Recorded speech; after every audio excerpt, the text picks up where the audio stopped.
মুনাফিকের অবস্থান হবে জাহান্নামের একেবারে তলদেশে। আল্লাহর নবী বলেন মুনাফিকের এক নম্বর আলামত ইদা হাদ্দাসা কাযাবা, মুনাফিক যখন কথা বলে মিথ্যা কথা বলে। ইদা ওয়াদা আখলাফা, ওয়াদা করলে ওয়াদা খেলাফ করে। ইদা তুমিনা খানা, আমানতের খেয়ানত করে। ওয়া ইদা তাখাসামা ফাজারা, মুনাফিকের সাথে যদি কারো ঝগড়া বিবাদ হয়, তর্ক হয়, মুনাফিক অশ্লীল মন্দ বকাঝকা করে। এই চারটি বিষয় যার মধ্যে আছে তার মধ্যে মুনাফিকের আলামত সবগুলো আছে। যদি কোনো একটা থাকে তার মধ্যে মুনাফিকের কোনো একটা আলামত হলেও আছে। এখন আফসোসের বিষয়, এই আলামতগুলো আমাদের সমাজে অনেক সময় 5 ওয়াক্ত নামাজির মধ্যে পাওয়া যায়। আছে না নাই? পস করে আসছে হাজী সাহেব, আলামতগুলো আছে না নাই? নামাজ পড়ে আল্লাহর কাছে রোনাজারি করে বাইরে হইছে, বাইরে একটু তর্ক লাগছে, টুপি খুইলা যা গালি দেয় মুখ দিয়া খাওয়া যায় না। আছে না নাই বলেন? এগুলো ইমান বিধ্বংসী এক ভাইরাস, ক্যান্সারের জীবাণু, জীবন ধ্বংস করে। মুনাফিকের আলামত ইমান ধ্বংস করে। যদি আমাদের কারো মধ্যে এগুলো থাকে আমরা বের করে ফেলবো, আল্লাহ তৌফিক দান করেন। আমি যে আয়াতখানা আপনাদের খেদমতে তিলাওয়াত করেছি, এই আয়াতের মধ্যে আল্লাহ তাআলা আমাদেরকে খুব সুন্দর 2টি বিষয়ের ওয়াজ করেছেন। কয়টি বিষয়ের ওয়াজ? একটু জোরে বলেন, কয়টা বিষয়ের? 2টা বিষয়ের ওয়াজ করছেন কে? আরো জোরে কে? কোরআনুল কারীমের মধ্যে ওয়াজ বেশি।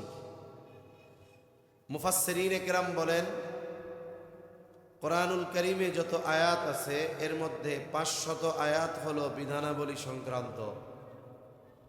এছাড়া বাকি যত আয়াত আছে 6000-এর কম বেশি যে আয়াতগুলো আছে এগুলো সব ওয়াজ, নসিহাত, উপমা, উপদেশ, বিভিন্ন নবীদের ঘটনা, অতীতের অবাধ্য জাতির দুনিয়ায় করুণ পরিণতির ঘটনা, আল্লাহর আনুগত্যশীল সম্প্রদায় কিছু আল্লাহর বান্দাদের জাগতিক ও পরলৌকিক প্রতিদানের ঘটনা। তাহলে আল্লাহ তাআলা বিধিবিধান দিয়েছেন 500 আয়াতে, ওয়াজ, নসিহাত, উপমা, উপদেশ দিয়েছেন প্রায় 6000 আয়াতে।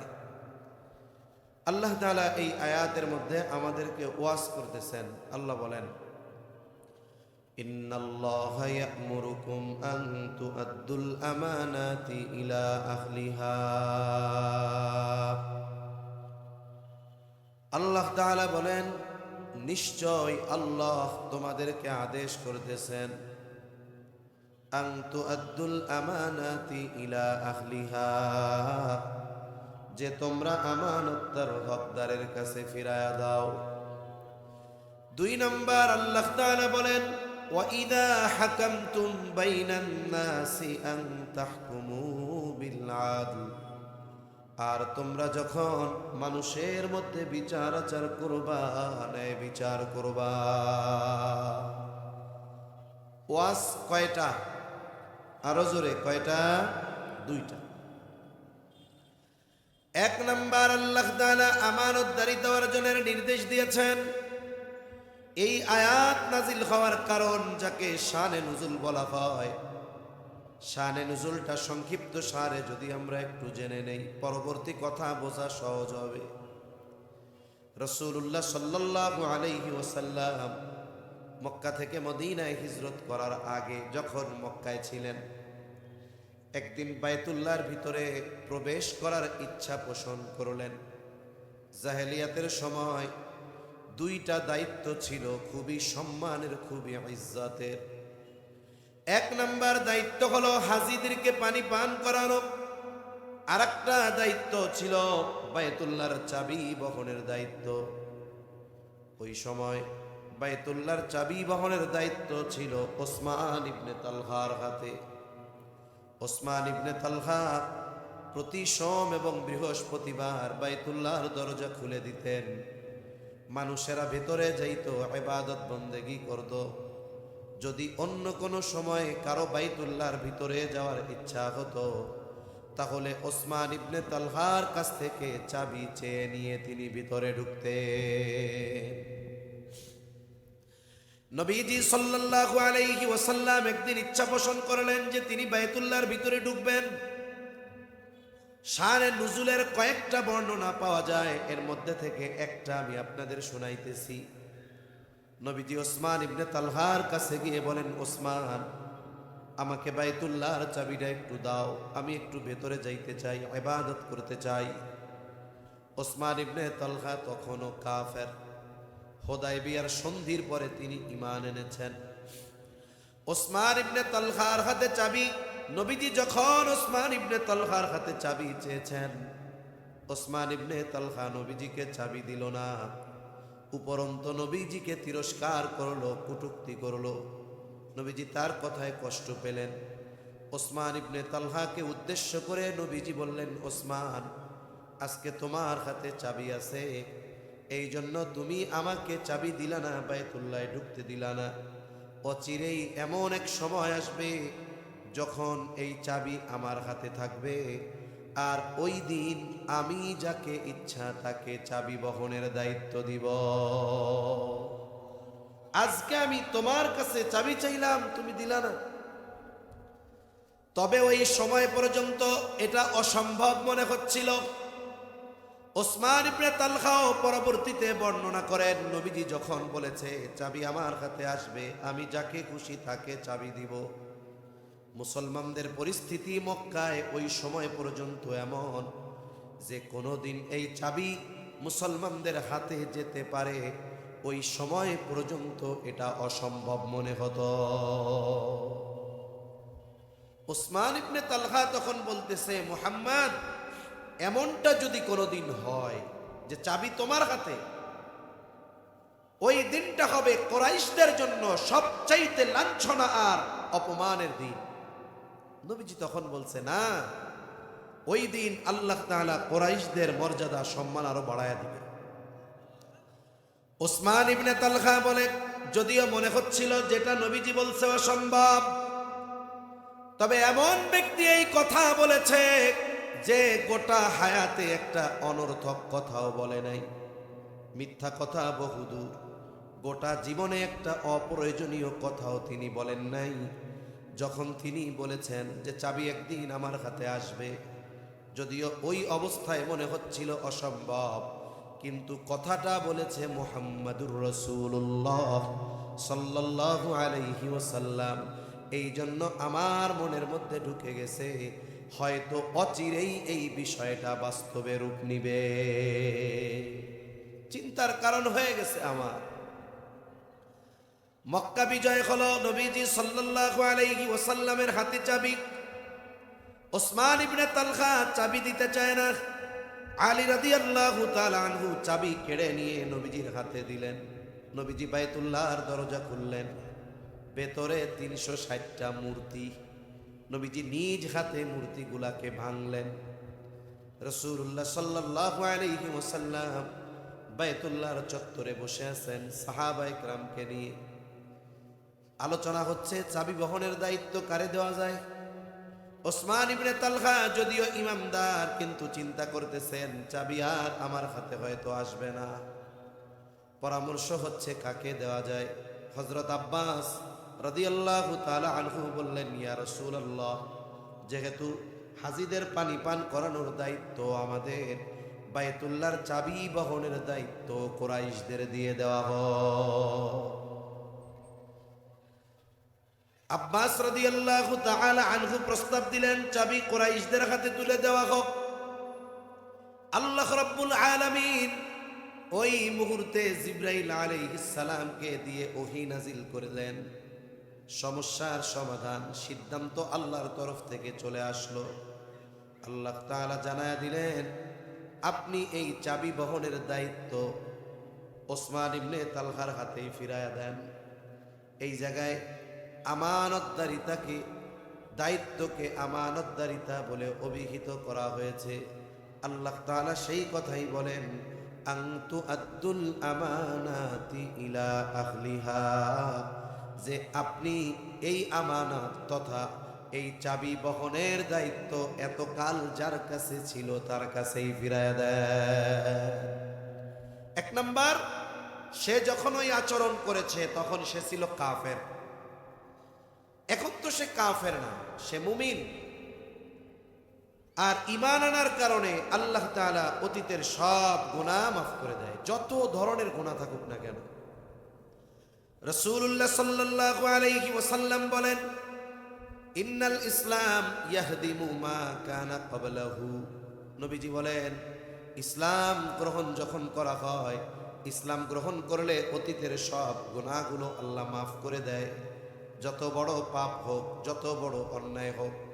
যেহেতু ওসমান ইবনে তালহা এখন ইমামদার, দ্বিতীয়ত যে নবীজিকে চাবি দিতে অস্বীকৃতি জ্ঞাপন করেছে, পুনরায় চাবি তার হাতে নিজ দায়িত্বে তুলে দেওয়া, এটা মহানুভবতার এক বড় পরিচয়। নবীজির যে হৃদয়ের উদারতা, মহানুভবতা, এটা পুনরায় আল্লাহ তাআলা মক্কাবাসীর সামনে তুলে ধরার ইচ্ছা করলেন। এজন্য আল্লাহ আদেশ করলেন, এই দায়িত্ব আবার আপনি ওসমান ইবনে তালহার হাতেই তুলে দেন। এটা হলো আয়াত নাজিল হওয়ার কারণ। তবে যেহেতু আমানত শব্দটা আল্লাহ তাআলা উল্লেখ করেছেন, মুফাসসিরিনে কেরাম বলেন, এই জায়গায় যেহেতু আমানত শব্দটা আম, এখানে আল্লাহ তাআলা আমানত দ্বারা সকল ধরনের আমানতকে উদ্দেশ্য নিয়েছেন। এই জন্য আমানতের যতগুলো দিক আছে, প্রত্যেকটা দিকে ইমানদারদেরকে আমানতদার হওয়ার নির্দেশ, আদেশ যিনি দিয়েছেন তিনি কে?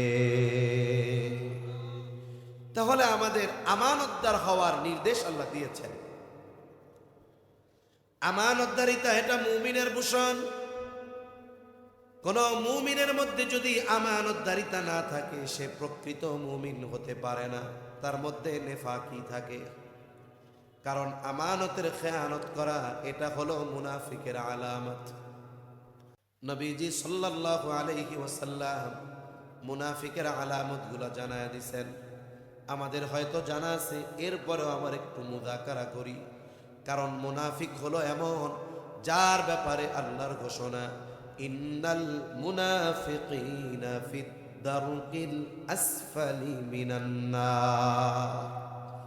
মুনাফিকের অবস্থান হবে জাহান্নামের একেবারে তলদেশে।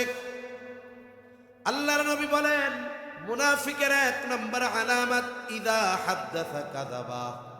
মুনাফিক যখন কথা বলে মিথ্যা কথা বলে। ইদা ওয়াদা আখলাফা, ওয়াদা করলে ওয়াদা খেলাফ করে। ইদা তুমিনা খানা, আমানতের খেয়ানত করে। ওয়া ইদা তাখাসামা ফাজারা। মুনাফিকের সাথে যদি কারো ঝগড়া বিবাদ হয়, তর্ক হয়, মুনাফিক অশ্লীল মন্দ বকাঝকা করে।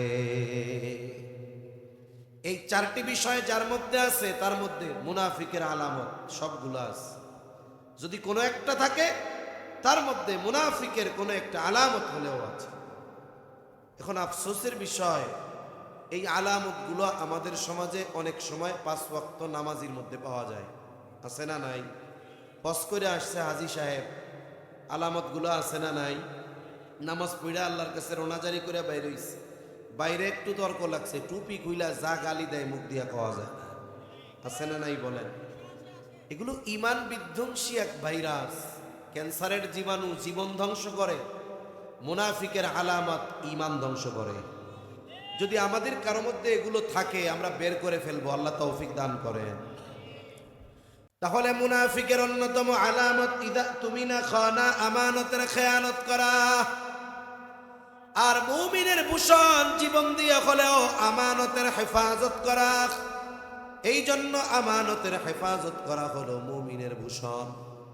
এটা সাধারণ কোনো গুণ নয়। মানুষের অনেক গুণ আছে, বলে যে এই গুণগুলো অর্জন করা খুব ভালো, কিন্তু না থাকলে সে গুনাহগার না। কিন্তু আমানতদারিতা এমন এক গুণ, এটা সাধারণ কোনো গুণ নয়। এটা শুধু মানুষের ব্যক্তিত্বকে মানুষের সামনে ফুটিয়ে তুলে এমনটা নয়, বরং আমানতদারিতা এমন এক গুণ যেটার সম্পৃক্ততা ঈমানের সাথে। কিছু গুণ আছে যেগুলোর সম্পৃক্ততা শুধু আমলের সাথে নয়, বরং ঈমানের সাথে। ওই গুণগুলো যদি কোনো ইমানদারের মধ্যে না থাকে, অনুপস্থিত থাকে, তাহলে ওই ইমানদারের ঈমানের মধ্যে ত্রুটিযুক্ত হয়ে যায়। আর ঈমান যদি ত্রুটি হয় তাহলে আমল অল্প হলেও কাজে লাগে না। ঈমান যদি ত্রুটি মুক্ত হয় আমল অল্প হলেও ওটা নাজাতের জন্য যথেষ্ট হয়ে যায়। এই জন্য ঈমান ত্রুটি মুক্ত করার যতগুলো গুণ এর মধ্যে অন্যতম হলো আমানতদারিতা। নবীজি সাল্লাল্লাহু আলাইহি ওয়াসাল্লাম এই জন্য বলেন লা ঈমানা লিমান লা আমানাতা লা। নবীজি বলেন যার মধ্যে আমানতদারিতা নাই তার ঈমান নাই। একজন মানুষ যদি খেয়ানতে অভ্যস্ত হয় আর ও যদি বলে আমার মতো ঈমানদার আর কেউ নাই, ওর কথা সত্য না মিথ্যা? তাহলে ঈমানদার হিসাবে আমাদের প্রত্যেককে আমানতদার হওয়ার দরকার আছে না নাই? ঈমানের সাথে ঈমানের এক অবিচ্ছেদ্য পার্ট হলো, অংশ হলো আমানতদারিতা। রাসূল আকরাম সাল্লাল্লাহু আলাইহি ওয়াসাল্লাম নবুয়তির বহু আগে কাফেরদের মাধ্যমে বিশেষ যেই কয়েকটি উপাধিতে ভূষিত হয়েছিলেন এর মধ্যে অন্যতম হলো আল আমিন, বিশ্বস্ত বা আমানতদার, আস-সাদিক, সত্যবাদী। এই দুইটা গুণ নবীজিকে বিশেষভাবে কাফেররা এই দুই গুণে গুণান্বিত করেছিল। রাসূলুল্লাহ সাল্লাল্লাহু আলাইহি ওয়াসাল্লাম এই জন্য জানায় দিয়েছেন আমানতদারিতা এটা ঈমানের সাথে সম্পৃক্ত বিষয়। যেহেতু আমাদের প্রত্যেকটি ঈমানদারকে আমানতদার হওয়া প্রয়োজন, এই জন্য আমানতের ব্যাপারে স্বচ্ছ ধারণা দরকার, স্বচ্ছ ধারণা থাকা দরকার, পরিষ্কার ধারণা থাকা দরকার।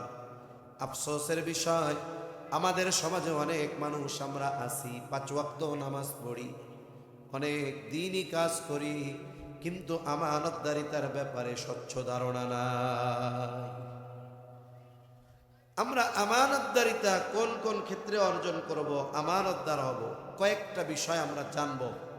শুধু জানলে হবে না, আমরা ওই বিষয়গুলো আমাদের বাস্তব জীবনে আমলে পরিণত করব ইনশাআল্লাহ। 1 নাম্বার, সাধারণত আমানতদারিতা হয় লেনদেনের মধ্যে, আদান প্রদান লেনদেনের মধ্যে।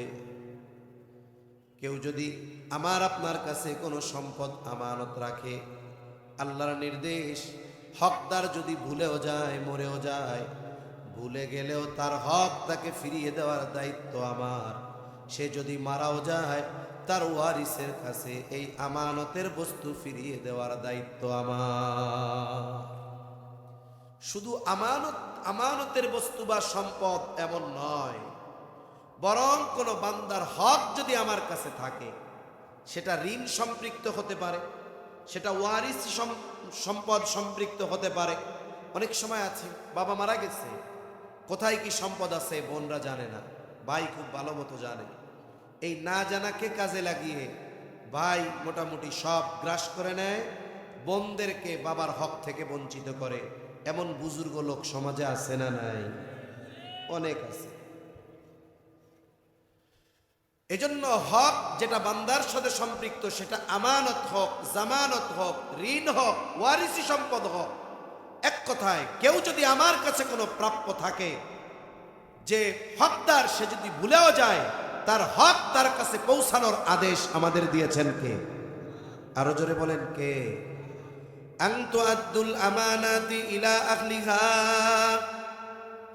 তোমরা আমানত তার হকদারের কাছে ফিরায় দাও। এই জন্য কথা লম্বা করা যাবে না।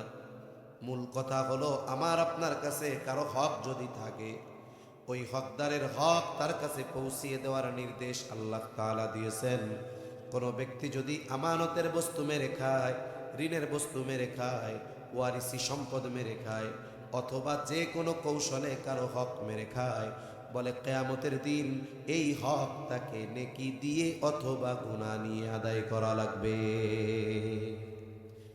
এজন্য দুনিয়ার জীবনটা আমার আপনার এমন হওয়া দরকার, আমল কম হয় হোক, নফল ইবাদত কম, অসুবিধা নাই, কিন্তু এমনটা যেন কখনো না হয় আমার মৃত্যুর পর কেউ যেন এই কথা না বলে অমুকের কাছে আমি এটা পাইতাম, দেয় নাই। তাহলে কি হবে? বলে কিয়ামতের দিন এই হক আল্লাহ তাআলা নেকি দেওয়ায়া অথবা গুনাহ নেওয়ায়া আদায় করাবে। এজন্য জীবনটা এমনভাবে সাজানোর চেষ্টা করি আমরা, যাতে দুনিয়া থেকে যাওয়ার সময় বিশেষ করে কোনো মানুষ যেন আমার কাছে কোনো ধরনের হক পাওনা না থাকে। রাসূলুল্লাহ সাল্লাল্লাহু আলাইহি ওয়াসাল্লাম দুনিয়া থেকে চলে যাবার কিছুদিন আগে মসজিদে নববীর মধ্যে সাহাবায়ে কেরামকে বসাইছেন। নবীজি সাল্লাল্লাহু আলাইহি ওয়াসাল্লাম তাদেরকে উদ্দেশ্য করে বলেছেন, তোমরা যদি কেউ আমার কাছে কোনো হক পাওনা থাকো চেয়ে নাও। নবীজি বলতেছেন, আমি চাই না কেউ আমার কাছে কোনো ধরনের কোনো হক পাওনা থাকবে, আর আমি এই অবস্থায় আল্লাহর সাথে মোলাকাত করব। যার আগে পিছের সব আল্লাহ মাফ করে দিয়েছেন, মাসুম, আগে পিছের সব মাফ, সেই নবী, রহমতের নবী, বান্দার হক, তার উপরে কারো হক বাকি থেকে যায় কিনা এই ব্যাপারে তিনি পর্যন্ত চিন্তিত। কিন্তু আমাদের কোনো চিন্তা নাই। আমরা চিন্তা করি অন্যেরটা ছলে বলে কলে কৌশলে কেমনে গ্রাস করে সম্পদের পরিধি আর পরিমাণ বাড়ানো যায়। সাবধান, এ কাজ আমরা করব না। কারণ কিয়ামতে বান্দার হক যারা নষ্ট করবে এরা হবে সবচাইতে নিঃস্ব, মুফলেস হবে এরা। আমলের অভাব থাকবে না, কিন্তু বান্দার হক নষ্ট করার কারণে সব আমল দিতে হবে। আর যদি আমল না থাকে, যাদের হক নষ্ট করেছে তাদের থেকে গুনাহ নিতে হবে। ওই দিন আফসোস আর পরিতাপ করে কোনো লাভ হবে না। এজন্য এক নম্বরে আমরা আমানতদারিতা অর্জন করব ইনশাআল্লাহ। দুই নাম্বার দায়িত্ব আমানত। এই আয়াতে দায়িত্বকে আমানত বলে আল্লাহ অভিহিত করেছেন। দায়িত্ব আমানত বলে এখন তো এমন এক জামানা মানুষ দায়িত্ব নেওয়ার জন্য প্রতিযোগিতা করে, মানুষ টাকা দিয়ে দায়িত্ব নিতে যায়। বরং দায়িত্ব নেওয়ার ক্ষেত্রে যদি কেউ তার বাধা হয়ে যায় তাকে দুনিয়া থেকে বিদায় করে দেয়। আছে না নাই? চিন্তা করে, ও যদি দাঁড়ায় তাইলে তো আমি মেম্বার হইতে পারুম না, এইবার সিস্টেমে তারে শোয়া দিছে, তার মানে এবার মেম্বারের দায়িত্ব পেয়ে গেল। এখন মানুষ দায়িত্ব নেওয়ার জন্য প্রতিযোগিতা করে, হত্যা করে, টাকা দিয়ে দায়িত্ব কিনে। অতীতে এমন এক জামানা গেছে জোর করেও মানুষকে দায়িত্ব দেওয়া যায় না।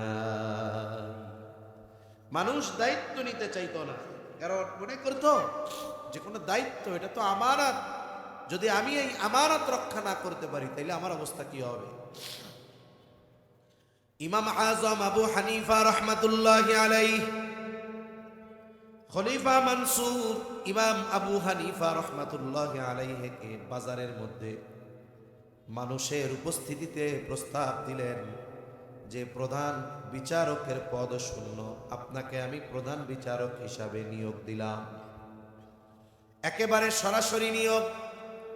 হযরত ইমাম আজম আবু হানিফা রহমাতুল্লাহি আলাইহি খলিফার এই প্রস্তাব সাথে সাথে তিনি ফিরায়া দিলেন, নিয়োগ ফিরায়া দিলেন। তিনি বললেন, না, এই দায়িত্ব গ্রহণ করা আমার দ্বারা সম্ভব নয়। প্রস্তাব দিয়েছে খলিফা, গড়ে নিয়োগ দিয়ে দিছে, আর ইমাম আজম এই প্রস্তাব ফিরাইয়া দিয়েছে। খলিফার ইগোতে লাগছে, আত্মমর্যাদায় লাগছে। এই দায়িত্ব পাওয়ার জন্য কতজনে মনে মনে আশা পোষণ করে, আর আমি নিজের থেকে তাকে এই দায়িত্ব দিলাম, সে ফিরাইয়া দিল। মেজাজটা গরম হয়ে গেছে, হাতের মধ্যে চাবুক, চাবুক নিয়ে গায়ে একটা বাড়ি মেরে দিয়েছে। প্রচন্ড রাগ, রাগে ক্ষোভে বাড়ি একটা মেরে দিয়েছে গায়ে। ইমাম আজম আবু হানিফা কিছুই বলেন না। খলিফা মনসুর প্রাসাদে ফিরে গেল। খলিফা মনসুরের চাচা বলে, মনসুর, কাজটা তুমি ভালো করো নাই, তুমি ইমাম আবু হানিফার গায়ে আঘাত করেছো, ক্ষমা চাও, মাফ চাও। খলিফা মনসুর যখন আঘাত করেছে তখন তার মেজাজ গরম ছিল, এখন তো মেজাজ ঠান্ডা। কারণ মানুষ যখন রাগান্বিত থাকে, মেজাজ যখন গরম থাকে, এমন কিছু করে ফেলে, মেজাজ ঠান্ডা হয়ে গেলে ওই কথা কাজের জন্য সে লজ্জিত হয়। মেজাজ যখন গরম অনেক কিছু করে ফেলে। মেজাজ যখন গরম থাকে, তরকারিতে নুন হয় নাই, এইটাকে কেন্দ্র করে বউয়ের 14 গোষ্ঠী ধরে তালাক দিয়ে দেয়। আছে না নাই? আছে অনেক। তুচ্ছ কারণে বড় ধরনের অপরাধ ঘটায় ফেলে। একটু কথা কাটাকাটি হইছে, ইগোতে লাগছে, মেজাজ গরম, এমন মার দিছে, মইরাই গেছে। খলিফা মনসুর যখন চাবুক দিয়ে আঘাত করেছে তখন তো মেজাজ গরম, এখন তো মেজাজ ঠান্ডা। চাবুক দিয়ে আঘাত করতে লজ্জা লাগে নাই, কিন্তু ক্ষমা চাইতে যাবে তার লজ্জা লাগতেছে। সে নিজে না গিয়ে তার একজন বিশ্বস্ত লোককে দায়িত্ব দিল, যাও আমার পক্ষ থেকে ইমাম আবু হানিফার কাছে যাও আর ক্ষমা চাও। যাওয়ার সময় 1 থলে স্বর্ণ মুদ্রা দিয়ে দিল, বলে এই 1 থলে স্বর্ণ মুদ্রা আমার পক্ষ থেকে ইমাম আজম আবু হানিফাকে হাদিয়া দিবা। লোকটা চলে গেছে। যাওয়ার পরে বলে, ইমাম, খলিফা তার আচরণের কারণে লজ্জিত, আপনার কাছে ক্ষমা চাইছে, ক্ষমা করে দেন, মাফ করে দেন। নববিগণে গুণান্বিত মানুষ ইমাম আজম আবু হানিফা বললেন, ঠিক আছে, মাফ করে দিলাম। ওই লোকটাও চতুর, বলে, ইমাম, আপনি যে মাফ করলেন, খলিফা নিশ্চিত হবে কেমনে? খলিফা নিশ্চিত হওয়ার জন্য 1 থলে স্বর্ণ মুদ্রা হাদিয়া পাঠিয়েছে। আপনি যদি খলিফার দেওয়া এই হাদিয়া গ্রহণ করেন, তবে এই খলিফা নিশ্চিত হবে যে আপনি তাকে মাফ করেছে।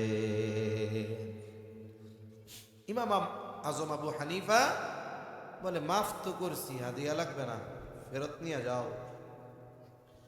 লোকটা বাড়াবাড়ি করে, বলে, আপনি রাখেন, আপনি ব্যয় না করেন, সদকা করে দিয়েন। ইমাম আজম আবু হানিফা বলে, তোমার খলিফা আমাকে এত স্বর্ণ মুদ্রা হাদিয়া দিল, এই স্বর্ণ মুদ্রা উনি পাইলেন কোথায়? এটা কি ওনার ব্যক্তিগত সম্পদ? লোকটা বলে, না, উনি এত সম্পদ, ব্যক্তিগত সম্পদ কোথায় পাবেন? কোথার থেকে দিয়েছে? বলে, রাষ্ট্রীয় কোষাগার থেকে দিয়েছে। বলেন তো, রাষ্ট্রীয় কোষাগার মানে রাষ্ট্রের সম্পদ যেই জায়গায়, ওই সম্পদের মালিক ওই রাষ্ট্রের পরিচালক নাকি জনগণ? রাষ্ট্র পরিচালককে ওই সম্পদ হেফাজতের দায়িত্ব দেওয়া হয়েছে। যেখানে রাস্তা দরকার রাস্তার জন্য টাকা ব্যয় করবে, মসজিদ দরকার মসজিদের জন্য ব্যয় করবে। নাগরিক যদি অমুসলিম থাকে, ট্যাক্স হোল্ডার, তাদেরও যদি কোনো প্রয়োজন থাকে ওইখান থেকে ব্যয় করবে, শিক্ষা খাতে ব্যয় করবে। কিন্তু এই অধিকার কেউ তাকে দেয় নাই যে ব্যক্তিগত কাজে রাষ্ট্রীয় সম্পদ ব্যবহার করবে, এই অনুমতি শরিয়ত তাকে দেয় নাই। সে এই সম্পদের হেফাজত করে। ইমাম আবু হানিফা এবার তাকে বললেন, এটা রাখা যাবে না, ফেরত নিয়ে যাবা। আর খলিফাকে বলবা, খলিফাতুল মুসলিমিন, এই যে সম্পদ, এটা রক্ষণাবেক্ষণের জিম্মাদারি আপনাকে দেওয়া হয়েছে এবং এই দায়িত্ব পালনার্থে আপনাকে প্রতি মাসে কিছু সম্মানী ভাতা দেওয়া হয়। বলে, এই ভাতার বাইরে রাষ্ট্রীয় সম্পদ থেকে 1টি টাকাও নিজের কাজে ব্যবহার করার সুযোগ নাই। এই দায়িত্ব তার কাছে আমানত, এই সম্পদ তার কাছে আমানত। মন চাইলেই এটা যেখানে খুশি ব্যয় করা যাবে না। লোকটা ইমাম আবু হানিফার কাছ থেকে চলে গেছে। খলিফার কাছে গিয়ে কথাগুলাকে মিথ্যার প্রলেপ দিয়ে আরো সাজায় বলছে, খলিফা, ইমাম আবু হানিফার স্পর্ধা কত বড়, আপনার দেওয়া হাদিয়া তো নেয় নাই, সাথে সাথে উল্টা আপনারে খেয়ানতকারী বলছে। খলিফা আরো রাগান্বিত হয়ে গেলেন। এইবার আদেশ দিলেন, বাহিনীরে যাও, ওকে আটক করো, জেলখানার মধ্যে ভরে ফেলো। ইমাম আবু হানিফা জেলখানার মধ্যে চাবুক দিয়ে আঘাত করা হয় আর বলা হয়, প্রধান বিচারকের দায়িত্ব নাও, ছেড়ে দেওয়া হবে। ঐতিহাসিকেরা লিখে, ইমাম আবু হানিফা চাবুকের আঘাতে জর্জরিত, তবুও প্রধান বিচারকের দায়িত্ব নেয় না। ঐতিহাসিকদের থেকে 2টা মত। একটা হলো যখন ইমাম আবু হানিফা তার সিদ্ধান্তের উপরে অনড় অবিচল, খাবারের সাথে বিষ প্রয়োগ করে ইমাম আবু হানিফাকে হত্যা করা হয়। 2 নম্বর মত বলে উনি যখন প্রচন্ড অসুস্থ, ওনাকে ছেড়ে দেওয়া হলো, তবে গৃহবন্দী করে ফেলা হলো। ইমাম আবু হানিফা ওই অবস্থায় দুনিয়া থেকে বিদায় নেন। ওনার শাগরেদেরা জিজ্ঞাসা করে, ওস্তাদ, যেই দায়িত্ব নেওয়ার জন্য আপনার উপরে এত জুলুম, এত অত্যাচার, অথচ ওই দায়িত্ব নেওয়ার জন্য যত যোগ্যতা সব আল্লাহ আপনাকে দিয়েছেন, বলে ওই সময় যদি গোটা পৃথিবীতে মাত্র একজন ব্যক্তি প্রধান বিচারকের দায়িত্ব নেওয়ার যোগ্য থাকত, বলে ওই একজন ব্যক্তি হতো ইমাম আজম আবু হানিফা রহমাতুল্লাহি আলাইহি। উনি জুলুমের শিকার হয়েছেন, তবুও দায়িত্ব নেন নাই। ছাত্রদের প্রশ্নের জবাবে বলে, শোনো, আমি যেই দায়িত্ব নেই নাই, কিয়ামতের দিন আল্লাহ তাআলার সামনে সেই দায়িত্বের ব্যাপারে জিজ্ঞাসিত হওয়া লাগবে না। কারণ নবীজি বলেন, কুল্লুকুম রাঈনা ওয়া কুল্লুকুম মাসউলুনা আন রাইয়াতিহি। নবীজি বলেন, তোমরা প্রত্যেকেই দায়িত্বশীল, প্রত্যেককে তার দায়িত্বের ব্যাপারে জিজ্ঞাসা করা হবে। আমি যদি প্রধান বিচারকের দায়িত্ব নিতাম, বিচার কার্যে যদি কোনো ত্রুটি বিচ্যুতি হয়ে যাইত, আমার অধীনে যারা আছে তাদের মাধ্যমেও যদি কোনো ত্রুটি বিচ্যুতি হয়ে যাইত, হয়তো কিয়ামতের দিন আল্লাহ তাআলার সামনে জবাবদিহিতার কাঠগড়ায় আমাকে দাঁড়ানো লাগতো। শুধুমাত্র এই ভয়ে, যেই দায়িত্ব আমানত, ত্রুটি বিচ্যুতি হলে জবাবদিহিতার কাঠগড়ায় দাঁড়াতে হবে, এই ভয়ে আমি দায়িত্ব গ্রহণ করি না। আবু দাউদের এক বর্ণনার মধ্যে আসছে, নবীজি সাল্লাল্লাহু আলাইহি ওয়াসাল্লাম বলেন, তোমাদের কাউকে যখন কোনো রাষ্ট্রীয় দায়িত্ব দেওয়া হয়, কেউ যদি ওই দায়িত্বের সুচ পরিমাণ খেয়ানত করে, সুচ পরিমাণ, সুচ আপনারা চিনেন, সুচ কি কয় আপনাদের এলাকায়? সুচ কয় লাখ টাকা দাম? 1 টাকায় একটা সুচ পাওয়া যায়। নবীজি বলেন, কেউ যদি রাষ্ট্রীয় দায়িত্ব পাবার পর ওই সুচ পরিমাণ খেয়ানত করে, সুচ পরিমাণ, নবীজি বলেন কিয়ামতের দিন ওই লোকটা খেয়ানতের বোঝা নিয়ে আল্লাহর সামনে হাজির হবে। তাহলে যেই মানুষগুলো লাখ কোটি টাকা পাচার করে, লক্ষ কোটি টাকা পাচার করে, বিলিয়ন বিলিয়ন ডলার পাচার করে, সে দায়িত্ব পেয়ে এদের অবস্থা কি হবে চিন্তা করা যায়? সুচ পরিমাণ খেয়ানত হলে খেয়ানতের বোঝা পাহাড় নিয়ে আল্লাহর সামনে দাঁড়াতে হবে। আর যারা crore crore dollar, billion million million million dollar পাচার করছে, তাদের অবস্থা কি হবে? এজন্য দায়িত্ব আমানত। দায়িত্ব কি জোরে বলেন? মুহাদ্দিসিনে কেরাম বলেন, শুধুমাত্র যে রাষ্ট্রীয় দায়িত্ব আমানত তা নয়, বরং এই দুনিয়াতে যে যেই দায়িত্ব পেয়েছে, হোক সরকারি, বেসরকারি, পারিবারিক, সামাজিক, সাংগঠনিক, যে কোনো দায়িত্ব আমানত, যদি সে এই দায়িত্ব পালনে খেয়ানতকারী হয়, এই কারণে তার জবাবদিহিতার কাঠগড়ায় দাঁড়ানো লাগবে। এজন্য আমাদের প্রত্যেকের উপরেই কোনো না কোনো বিষয়ের দায়িত্ব আছে, ঠিক না? আমরা প্রত্যেকেই আমাদের দায়িত্বের ক্ষেত্রে আমানতদার হব, কোন ইনশাআল্লাহ। আল্লাহ তৌফিক দান করেন। তাহলে 1 নাম্বার, আমরা লেনদেনের ক্ষেত্রে আমানতদার হব। 2 নাম্বার, দায়িত্বের ক্ষেত্রে আমানতদার হব। 3 নাম্বার, বলে কথাও কিন্তু আমানত হয়।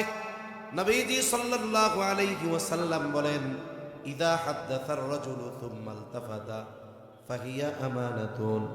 নবীজি বলেন, যখন কোনো ব্যক্তি কথা বলে আর এদিকে সেদিকে তাকায়, ফাহিয়া আমানাতুন, এদিক সেদিক তাকায় সে যে কথা বলে, যার কাছে বলে, এই কথাগুলো তার কাছে আমানত হয়ে যায়।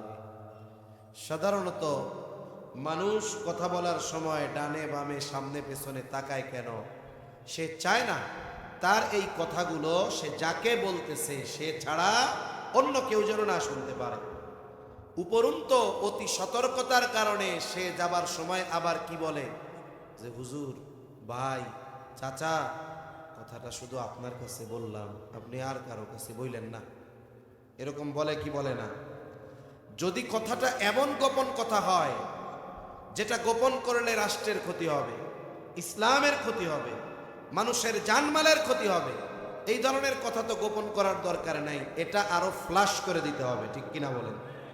কিন্তু মানুষের ব্যক্তিগত জীবনের এমন অনেক কথা আছে যেই কথাগুলো যদি অন্য মানুষেরা জেনে যায়, সমাজে তার সম্মান নষ্ট হবে, বাজারে সে আসতে পারবে না লজ্জায়। এই রকম মানুষের ব্যক্তিগত জীবনের অনেক গোপন কথা আছে না নাই? আছে। পারিবারিক বিষয় হতে পারে যে পরিবারের মানুষ তার সাথে অসৎ আচরণ করে, হয়তো তার স্ত্রী খারাপ, কন্যা খারাপ, দিলকে হালকা করার জন্য অনেক সময় বিশ্বস্ত মানুষের কাছে কথাগুলো বলে যে আমারে তো বাহিরে দেখেন আমি এত সুখী আনন্দিত, কিন্তু আমার ভেতরের অবস্থা তো এই, আপনার কাছে একটু দিলটা হালকা করার জন্য বললাম, এই কথা আপনি কাউরে বইলেন না, তাইলে আর মান সম্মান থাকবে না। কিন্তু আমাদের অভ্যাস কি? যদি বলে আপনারে বললাম, আপনি আর কাউরে বইলেন না, কাজ সারা। এখন ওই কথা যতক্ষণ আরেকজনের কাছে না কয় ভাল লাগে না। ওই লোকটা চোখের আড়াল খাওয়ার আগে আরেকজনরে ডাক দিয়া বলে, শোনো, ওই লোকরে চিনো? বলে, হ্যাঁ চিনি। তোমরা তো এত কিছু দেখো, কিন্তু আসল খবর আমি জানি। তার খুব একটা গোপন কথা আমারে বলছে, আমি তোমার কাছে বললাম, তুমি কিন্তু আর অন্য কারো কাছে কইও না। এইবারও মনে করে হুজুর একজনের কাছে বলছে, আমিও একজনের কাছে বললে অসুবিধা নাই। এইবার সে আর একজনরে বলে, এই মিয়া, হুজুর এই কথা বলছে। হুজুর কি মিথ্যা কথা কয়? না, কয় আমাকে বিশ্বাস করে, আমার কাছে বলছে, আমি তোমারে বললাম, তুমি আর কাউরে বইল না। এইভাবে একজন একজনের কাছে বলে আর বলে, আমি তোমারে বললাম, তুমি কাউরে বইল না। দেখা যায় যে এই কথাটা কারো কাছে বলা মানা ছিল, সকালের কথা দুপুর হতে হতে 100 জনের কাছে পৌঁছায়া যায়। এখন বলেন তো, যেই কথা কারো কাছে বলা মানা পৌঁছায়া গেছে 100 জনের কাছে, তাইলে খেয়ানত কি একটা আছে না 100 হইছে? জবাব দেন না জোরে, কয়শো হইছে? 100। প্রথমে যিনি খেয়ানত করছেন, যিনি বলছেন, উনি কি 100 জনের কাছে বলছে না একজনের কাছে? কিন্তু 100 জনের কাছে পৌঁছানোর প্রথম কারণ হলো উনি। এখন কি হবে? যত জনের কাছে পৌঁছাবে, যতটা খেয়ানত হবে, সবার খেয়ানতের সমপরিমাণ গুনাহ যার দ্বারা শুরু হয়েছে তার আমলনামায় যোগ হবে। এজন্য কেউ যদি ইসলামে কোনো ভালো কাজের সূচনা করে, ওই ভালো কাজ যতদিন চলে আর যতজন করে, সবার সমপরিমাণ সওয়াব ওই ভালো কাজের শুরু করে নেওয়ালা কবরে শুয়া শুয়াও পাইতে থাকে। সুবহান। মাদ্রাসা বানাইছে, মসজিদের জমি দিছে, হ্যাঁ, এই মাদ্রাসা যতদিন থাকবে, তিলাওয়াত যতদিন চলবে, মসজিদ যতদিন থাকবে, নামাজ যতদিন চলবে, বলে কবরে শুয়া শুয়া অটোমেটিক সওয়াব পাইতে থাকবে। আরেকজন গানের আসর বানাইছে, পাপাচার হয়, গুনাহ হয়, ও মরার পরেও গুনাহ পাইতে থাকবে। এজন্য ভালো কাজের সূচনাকারী, তারপরে যতজন ভালো কাজ করে সবার সমপরিমাণ সওয়াব সে পেয়ে যায়। আবার মন্দ কাজের সূচনা যার দ্বারা হয়, তারপরে যতজন ওই মন্দ কাজ করে সবার সমপরিমাণ গুনাহ ওই মন্দ কাজের সূচনাকারীর আমলনামায় যোগ হয়ে যায়। নবীজি সাল্লাল্লাহু আলাইহি ওয়াসাল্লাম জানায় দেন, নবীজি বলেন, আদম আলাইহিস সালামের ওই প্রথম হত্যাকারী সন্তান এই পৃথিবীতে, তার মাধ্যমে সর্বপ্রথম অন্যায় হত্যাকাণ্ড সংগঠিত হয়। নবীজি জানায় দেন, কিয়ামত পর্যন্ত যত অন্যায় হত্যাকাণ্ড সংগঠিত হবে, সকল হত্যাকাণ্ডের সমপরিমাণ গুনাহ আদম আলাইহিস সালামের ওই হত্যাকারী সন্তানের আমল নামায় যোগ হয়ে যাবে। আবার আমাদের অনেকের অভ্যাস আছে, যখন খাতির ভালো তখন কথা লুকায়, খাতির যখন থাকে না তখন আর কথা লুকায় না, বরং শত্রু মনে করে ওই গোপন কথাটাকে অস্ত্র বানায়। আর কি কয়? কয় বেশি লাফায়ও না, কইয়া দিমু কিন্তু, বলে কি বলে না? বলেন তো, আমানত কি শুধু বন্ধুর হেফাজত করতে হবে, নাকি শত্রুরও আমানত হেফাজত করার দরকার আছে? শত্রুও যদি হয়, শত্রু ওই শত্রুর আমানতের হেফাজত করতে হবে। রহমতের নবী মক্কা থেকে মদিনায় হিজরত করবেন, বড় মায়া অন্তরে, বড় ব্যথা নিয়ে মক্কা ছাড়তেছেন, ঘরের মধ্যে অবস্থান করতেছেন। আলী রাদিয়াল্লাহু তাআলা আনহু ঘরে। কেন? বলেন নবীজি মক্কা থেকে মদিনার উদ্দেশ্যে রওনা হবেন। নবীজির কাছে মক্কাবাসী তাদের সবচাইতে দামি দামি জিনিসগুলো আমানত রাখতো, সংরক্ষণ রাখতো। একদিক দিয়া নবী আমানতের হকদারদের হক পৌঁছানোর ব্যবস্থা করতেছেন, আর যাদের হক পৌঁছানোর ব্যবস্থা করতেছেন তারা ঘরের বাইরে সশস্ত্র অবস্থায় নবীজিকে হত্যার জন্য তৈরি হচ্ছে। তার মানে নবীজির শত্রু যে, নবীজি শত্রুর আমানতের ব্যাপারেও কতটা সচেষ্ট ছিলেন। এজন্য কোন শত্রুও যদি আমার কাছে আমানত রাখে, শত্রুতার কারণে খেয়ানত করার কোনো সুযোগ নাই। লম্বা কথার আর দরকার নাই, তিনটা বিষয় মনে রাখি। এক নাম্বার, আমরা লেনদেনের ক্ষেত্রে আমানতদারিতা অর্জন করব। দুই নাম্বার, দায়িত্বের ক্ষেত্রে আমানতদারিতা অর্জন করব। তিন নাম্বার, আমরা কথা, এই বিষয়গুলোর ক্ষেত্রেও আমানতদারিতা অর্জন করব করে ইনশাআল্লাহ। আশা করা যায় এই গুরুত্বপূর্ণ তিনটা বিষয় যদি পরিপূর্ণ আনায়ন করতে পারি, অন্যান্য যেই বিষয়গুলো আছে ইনশাআল্লাহ ওগুলো আমাদের মধ্যে চলে আসবে। তাহলে আল্লাহ তাআলা এক নাম্বার ওয়াজ করেছিলেন আমানতদার হওয়ার ওয়াজ। দুই নাম্বার ওয়াজ, আল্লাহ তাআলা বলেন ওয়াইদা হাকামতুম বাইনান নাসি আন তাহকুমু বিল আদল। আল্লাহ তাআলা বলেন তোমরা যখন মানুষের মধ্যে বিচার আচার করবা, ন্যায় বিচার করবা। আপনারা বলতে পারেন হুজুর বলেন কি, বিচার তো করবে, বিচার করবে জজ কোর্টের জজ, সুপ্রিম কোর্টের বিচারক যিনি তিনি। আমরা তো আর বিচারক নই। বলে প্রত্যেকটা মানুষ জীবনের কোনো না কোনো সময় বিচারকের ভূমিকায় উত্তীর্ণ হয়। দুই সন্তানের মধ্যে দ্বন্দ্ব, এখানে বিচারক হলেন বাবা। বাজারের মধ্যে দুই ভাই, দুই ব্যবসায়ীর মধ্যে দ্বন্দ্ব লাগছে, আর একজনকে বলা হলো ফয়সালা করে দেন, বিচারক হলেন তিনি। এই জন্য পারিবারিকভাবে, সামাজিকভাবে অনেক সময় আমাদের বিচারকের ভূমিকায় উত্তীর্ণ হতে হয়। দেখা যায় কিছু মানুষ আছে এই সুযোগটা কাজে লাগায়া, যে অপরাধ করেছে তার সাথে সম্পর্ক ভালো থাকার কারণে সে ফয়সালা অপরাধীর পক্ষে দিয়ে দেয়। অথবা কেউ যদি তার দুশ্মন থাকে, কারো প্রতি যদি বিদ্বেষ থাকে, এই বিদ্বেষের কারণে ওই শত্রু যে তার উপরে অবিচার করে, সে হকদার হলেও তাকে হক বঞ্চিত করে। অথচ আল্লাহ বলেন কোন কওমের প্রতি বিদ্বেষ বশত তোমরা অবিচারে উদ্বুদ্ধ হবা না, আল্লাহ নিষেধ করছে।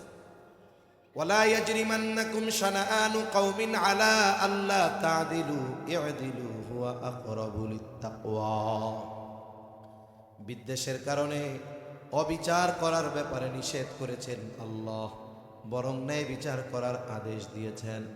কিন্তু আফসোসের বিষয়, আমরা এমন এক জামানা অতিবাহিত করতেছি যেখানে ন্যায় বিচার পাওয়া প্রায় অসম্ভব। এখানে অবিচারে ভরপুর, ন্যায় বিচারের খবর নাই। কেন? বলে একটু প্রভাব যদি থাকে, ন্যায় বিচার যদি করেন বিচারক, তাহলে প্রভাবশালী ব্যক্তি অপরাধী হলেও রায় তার বিপক্ষে গেলেও সে সেটা মেনে নিতে চায় না। যেহেতু ক্ষমতা আছে, সে চিন্তা করে যা হয় হোক ফয়সালা আমার পক্ষে থাকতে হবে। এজন্য এদেশের ইতিহাস এরকম, এই দেশে ন্যায় বিচার করে প্রমোশন পাওয়া যায় নাই। এক পত্রিকা, আমার দেশের এক রিপোর্টে দেখছিলাম, প্রথম পৃষ্ঠায় বড় হেডলাইন করে আসছিল, সুপ্রিম কোর্টের 5 জন বিচারক অবিচার করে প্রমোশন পেয়েছে। ন্যায় বিচার করে পদোন্নতি হয় নাই, অবিচার করার মাধ্যমে পদোন্নতি হয়েছে। এখন বিচারকেরা যদি চিন্তা করে যে ন্যায় বিচার করলে জীবনের নিশ্চয়তা নাই, অবিচার শুরু করে দেয়, প্রমোশনও হবে, পয়সাও থাকবো, টাকা পয়সাও পাবো, তাহলে বলেন তো এমন আইন আমাদেরকে কোনোদিন ন্যায় বিচারের মুখ দেখাতে পারবে না। অথচ রাসূল আকরাম সাল্লাল্লাহু আলাইহি ওয়াসাল্লাম ন্যায় বিচারের সর্বোত্তম দৃষ্টান্ত আমাদের জন্য রেখে গিয়েছেন। সাহাবা একরামের শত শত ঘটনা আছে ন্যায় বিচার মেনে নেওয়ার ক্ষেত্রে তারা কতটা সচেতন ছিলেন। খলিফাতুল মুসলিমিন হযরত ওমর রাদিয়াল্লাহু তাআলা বাজারে গেছে, ঘোড়া কিনছে এক অমুসলিম ইহুদির কাছ থেকে। ঘোড়ায় সমস্যা ওই সময় টের পান নাই, বাজারের বাহিরে গিয়ে ঘোড়ায় উঠবেন, দেখেন ঘোড়ায় সমস্যা। ফিরে আসছেন, ঘোড়াটা ফেরত নাও, সমস্যা। বলে না, আমি তো আপনারে ঘোড়া ভালো ঘোড়া দিছি, আপনিই তো দেখা শুই না ভালো ঘোড়া নিছেন, এখন আমার ঘোড়ায় কোনো সমস্যা ছিল না, সমস্যা আপনার কাছে গিয়া হয়েছে। দুইজনের মধ্যে তর্ক বিতর্ক লেগে গেছে। খলিফাতুল মুসলিমিনের সাথে তর্ক করতেছে একজন ইহুদি। হযরত ওমর রাদিয়াল্লাহু তাআলা আনহু এক পর্যায়ে বললেন, তাহলে ঠিক আছে, তোমার আর আমার ভিতরে এই বিষয়টা সমাধানের জন্য তৃতীয় আরেকজনকে ফয়সালাকারী হিসাবে সাব্যস্ত করো। ইহুদি নিজের ধর্মের কাউকে ফয়সালাকারী বানায় নাই, সে আশেপাশে তাকায় দেখে শুরাইহকে দেখা যায়। বলে, খলিফাতুল মুসলিমিন, আপনার আর আমার মধ্যে এই বিষয়ের ফয়সালা করবে শুরাই, সে যা রায় দিবে মাইনা নিবে। ঠিক আছে, এবার শুরাই দুইজনের কথাই শুনছে। আল্লাহর নবীর এক হাদিস আছে যে বিচারকের দায়িত্ব হলো বাদী বিবাদী উভয়ের কথা সম গুরুত্ব দিয়ে শোনা, এরপরে নিরপেক্ষতার সাথে এটার রায় দেওয়া, বিচার করা। কিন্তু এই জামানায় অনেক সময় বাদী, অনেক সময় বিবাদী যে কোনো একজন হয় যে তার কথা বিচারক শুনেই না, বলারই সুযোগ দেয় না, আছে না নাই? আর যদি সেটা মোল্লা হয়, সেটা যদি হুজুর হয়, কাম সারা, কিচ্ছু বলা লাগবে না, হুহা কাশি দেওয়ারও সুযোগ নাই। অথচ ইসলাম কি বলে যে বিবাদী অথবা বাদী সমগুরুত্ব সহকারে দুইজনের কথা শুনতে হবে, এরপরে রায় দিতে হবে। উনি দুইজনের কথা শুনছেন, এবার বলেন, খলিফা আপনি কি চান, আপনার চাওয়া কি? হযরত ওমর বলে, সে আমার এই ঘোড়া ফেরত নিবে। খলিফাতুল মুসলিমিন, সে ঘোড়া ফেরত নিতে বাধ্য। একটা প্রশ্নের জবাব আমাকে দেন, আপনি যখন তার কাছ থেকে ঘোড়া বুঝে নিয়েছেন, মূল্য পরিশোধ করেছেন, ওই সময় ঘোড়ার অবস্থা কেমন ছিল? বলে, কা ঠিক ছিল। সমস্যা পাইছেন কোথায়? বাজারের মধ্যে। বলে, না, বাজারের বাহিরে গিয়া পাইছি। শুরাই বলে, খলিফাতুল মুসলিমিন, সে ঘোড়া ফেরত নিতে বাধ্য, তবে আপনি যেমনটা তার কাছ থেকে বুঝে নিয়েছেন তেমনটা ফেরত দিতে হবে। এখন বলেন তো, রায় খলিফার পক্ষে না বিপক্ষে? খলিফার বিপক্ষে রায় চলে গেছে। খলিফা রাগ হইয়া উঠে নাই, আশেপাশের সামসারাও হামলায়া পড়ে নাই। খলিফাতুল মুসলিমিন নিশ্চুপ, একটু পরেই বলে, হ্যাঁ শুরাই, এটাই ন্যায় বিচার। শুরাই ন্যায় বিচার করছে, রায় চলে গেছে খলিফার বিপক্ষে। তার উপরে কোনো হুমকি ধামকি আসে নাই, এই দেশ থেকে তাকে আমেরিকা পাঠায় দেওয়া হয় নাই। উল্টা খলিফাতুল মুসলিমিন তাকে বলতেছে, শুরাই আজই চলে যাও, কুফার প্রধান বিচারকের পদ শূন্য, আজকে থেকে আমি তোমাকে কুফার প্রধান বিচারক হিসাবে নিয়োগ দিয়ে দিলাম। তাহলে একটা সময় শাসকদের মাঝে ন্যায় বিচার মেনে নেওয়ার প্রবণতা ছিল, এজন্য বিচারকেরা বুক চিতিয়ে ন্যায় বিচার করত।